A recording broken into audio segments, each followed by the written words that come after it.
Hello everyone, আসসালামু আলাইকুম। আজকে আমি জোরানকে নিয়ে গিয়েছিলাম সুপার শপে অ্যান্ড আমি এভরি মান্থে ট্রাই করি তাকে এই টাইপের একটা শপিংয়ে নিয়ে যাওয়ার। এখানে আমি জোরানকে নিয়ে যাওয়ার মূল উদ্দেশ্য হলো আমি ছোটবেলা থেকে তাকে মানি ম্যানেজিংটা শিখাতে চাচ্ছিলাম। সুপার শপে নিয়ে যাওয়ার আগে আমি জোরানকে বলি যে তুমি তোমার প্রয়োজনীয় জিনিসগুলোর একটা লিস্ট করো অ্যান্ড আমি তাকে একটা নির্দিষ্ট পরিমাণ বাজেট দিয়ে দিই। যেহেতু সুপার শপে একসাথে অনেক বেশি আইটেমস থাকে অ্যান্ড আমি জোরানকে বলে দিই যে তোমাকে আমি যে বাজেটটা দিয়েছি সেই বাজেট অনুযায়ী তুমি দেখে দেখে তোমার প্রয়োজনীয় জিনিসগুলো শুধু নিবে।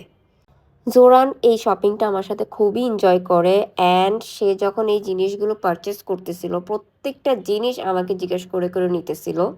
এখানে জোরান তার নানুর জন্য একটা মশলা নিচ্ছিল এবং সে নেওয়ার আগে মাকে বলতেছিল, মা এটা আমি আমার বাজেটের মধ্যেই নিচ্ছি। আমি সবসময় বিশ্বাস করি বাচ্চাদের শুধু ভালো পড়াশোনায় নয়, ছোটবেলা থেকেই তাদের জীবনের গুরুত্বপূর্ণ দক্ষতাগুলো শেখানো উচিত। আমার কাছে মানি ম্যানেজমেন্ট মানে শুধু টাকা বাঁচানো নয়, এর মানে হলো দায়িত্বশীল হওয়া, সঠিক সিদ্ধান্ত নেওয়া, অপ্রয়োজনীয় খরচ এড়িয়ে চলা এবং ভবিষ্যতের জন্য পরিকল্পনা করতে শেখা।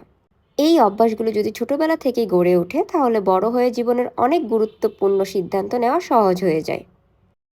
আমাদের সন্তানদের জন্য সবচেয়ে বড় উপহার শুধু খেলনা বা দামি জিনিস নয়, বরং এমন শিক্ষা যা তাদের সারা জীবন কাজে লাগবে। আর একজন মা হিসেবে আমি চাই আমার ছেলে ছোটবেলা থেকেই টাকার মূল্য, পরিশ্রমের মূল্য এবং সঠিক সিদ্ধান্ত নেওয়ার গুরুত্ব বুঝে বড় হোক। সো এখানে আমি আমার জন্য একটা সুইট কর্ন নিয়েছিলাম, দেন আমি জোরানকে ক্যাশ কাউন্টারে নিয়ে গিয়েছি।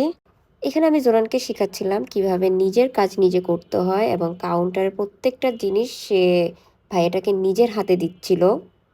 আমি বিশ্বাস করি জীবনের এমন ছোট ছোট অভ্যাসগুলোই একদিন বড় শিক্ষা হয়ে দাঁড়ায়। আজকে আমি আমার সন্তানকে যা শিখাচ্ছি জীবনের কোনো না কোনো এক পর্যায়ে তার অবশ্যই এগুলো কাজে লাগবে।